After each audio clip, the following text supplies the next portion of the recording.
Hello students. तो last class में हमने बात की थी excretory products and there elimination. Right, हम लोगों ने देखा था कि कितने टाइप के एक्सक्रीटरी प्रोडक्ट होते हैं और वो कैसे बॉडी से एलिमिनेट होते हैं। ठीक है, आज की क्लास में हम लोग पढ़ने वाले हैं कि एक्सक्रीटरी ऑर्गन्स कौन कौन से हैं एनिमल्स के अंदर। ठीक है, तो अगर हम इन्वर्टिब्रेट्स की बात करें तो उनके अंदर simple tubular form of excretory organs होती हैं।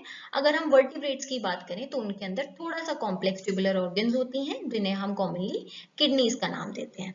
ठीक है, इसके बाद इस डायग्राम में आप देख सकते हो कि बहुत सारे टाइप ऑफ एक्सक्रीटरी ऑर्गन्स हैं और अलोंग विद देयर एग्जांपल्स कि किस किस में वो पाई जाती हैं।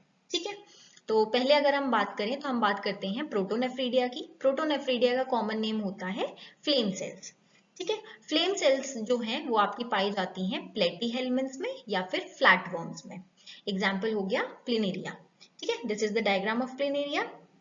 इसके अलावा फ्लेम सेल्स जो हैं आपकी रोटिफर्स में भी पाई जाती हैं, कुछ एनेलिड्स में भी पाई जाती हैं, सिफेलोकॉर्डेट्स में जैसे कि एम्फिऑक्सिस। तो इन सब में भी आपकी प्रोटोनेफ्रीडिया जो है एज एक्सक्रीटरी ऑर्गन पाई जाती है।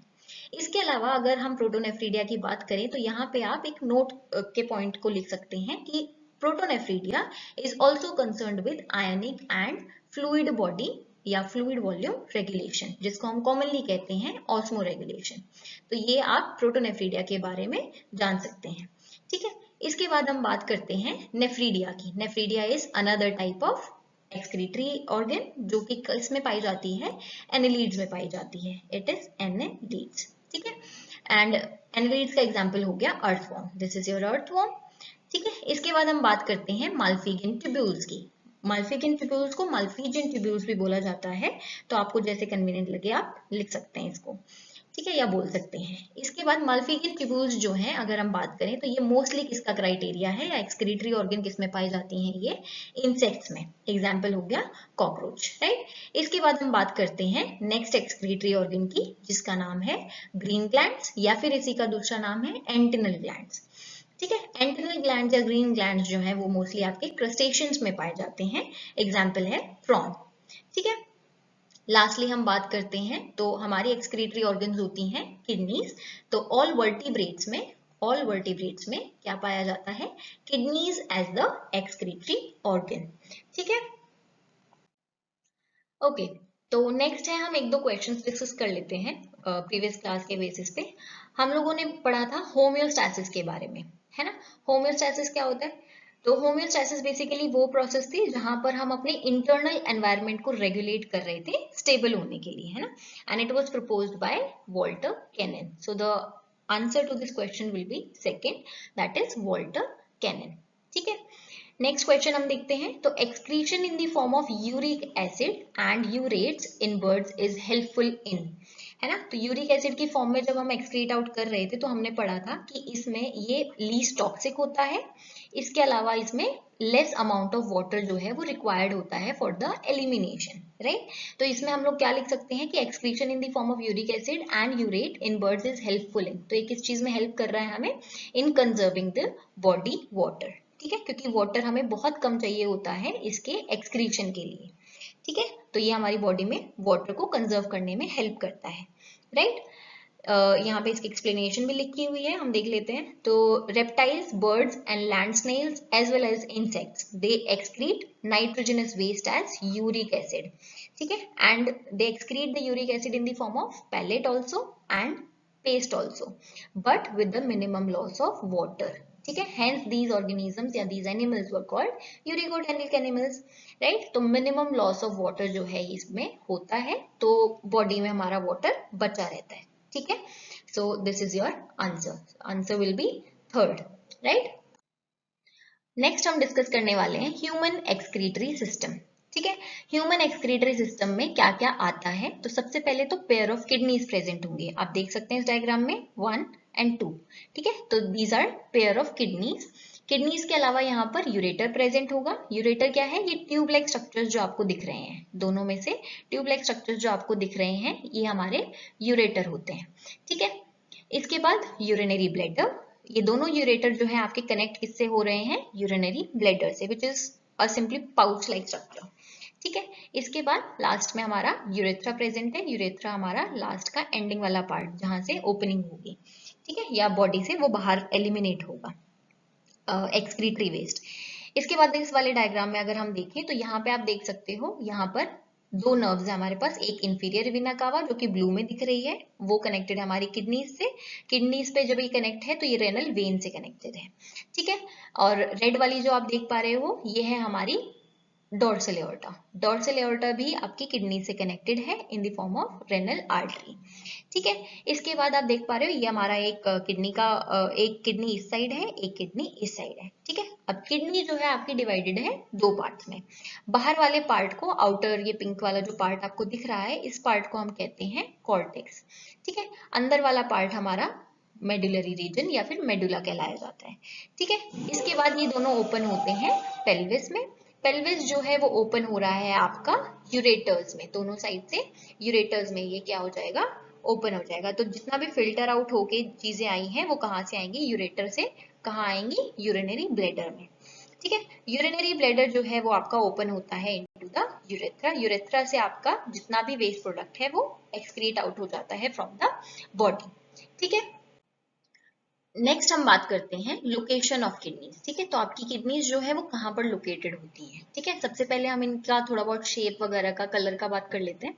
तो mammalian kidneys are bean shaped and they are reddish brown coloured, ठीक है। तो ये बीन शेप्ड होती हैं, जैसे आपने किडनी बीन्स देखी होंगी, राजमा जिनको कॉमनली बोला जाता है, तो राजमा के शेप की ये बीन हमारी ऑर्गन होती हैं and they are reddish brown in colour.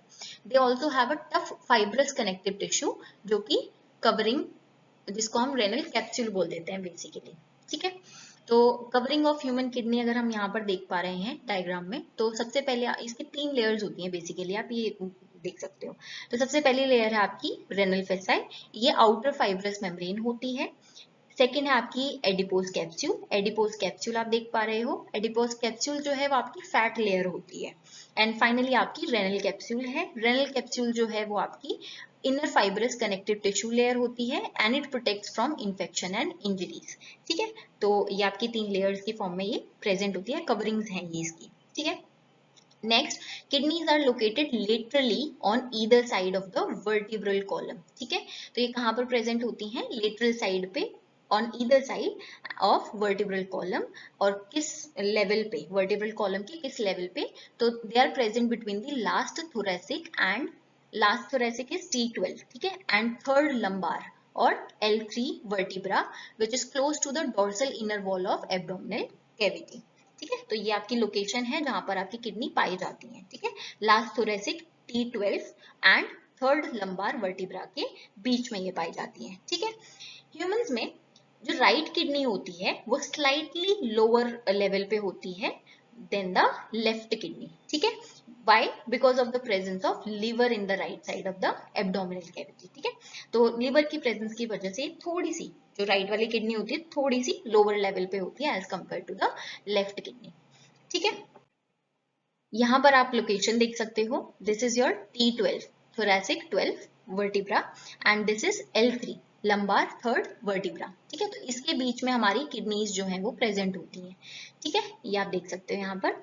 और राइट साइड की किडनी थोड़ी सी लोअर लेवल पे है as compare to the left one, ठीक है। Okay, each kidney measures 10 to 12 centimetre in length. हमारी किडनीज जो है उनकी लेंथ कितनी होती है, 10 to 12 सेंटीमीटर्स, ठीक है। उसके अलावा उसकी 5 से 7 सेंटीमीटर विड्थ होती है। तो विड्थ कितनी है हमारी किडनीज की, 5 to 7 सेंटीमीटर, ठीक है। इसके अलावा अगर हम थिकनेस की बात करें तो वो होती है 2 to 3 सेंटीमीटर। तो थिकनेस इज 2 to 3 सेंटीमीटर, ठीक है। इसका वेट अगर हम देखें तो ये कितनी होती है, 120 to 170 grams in an adult, ठीक है। Lateral surface of kidneys are convex while the medial surface are concave, ठीक है। तो ये बेसिकली आपको किडनी का डायग्राम शो, तो 120 से 170 ग्राम्स का वेट हो गया। इसके बाद अगर हम बात करें तो आप यहाँ पे ये सरफेस देख पा रहे हो, ठीक है। इस पॉइंट का नाम होता है या इस नॉच का नाम होता है हाइलम, ठीक है। हाइलम से क्या होता है, renal artery and nerve enter करती हैं और रेनल वेन और यूरेटर जो है लीव करती हैं हमारी किडनीज को, ठीक है। तो ये वो वाला पॉइंट होता है। इसके अलावा अगर हम बात करें तो inner to hilum is a broad funnel shaped space जिसको हम कहते हैं रेनल पेल्विस, ठीक है। यहाँ पर आप देख पा रहे हो ये हमारा हाइलम हो गया जहां से एंट्री होनी है और लीव होना है चीजों को, ठीक है। इसके अलावा ये वाला पॉइंट है हमारे पास जिसको हम कहते हैं रेनल पेल्विस, ठीक है। रेनल पेल्विस जो है वहां पर क्या हो रहा है, रेनल आर्टरी और रेनल वेन की एंट्री और लीव हो रही है, उसके अलावा यूरेटर भी वहां से निकल रही है, ठीक है। हाइलम हमारा एंट्री पॉइंट हो गया, ठीक है।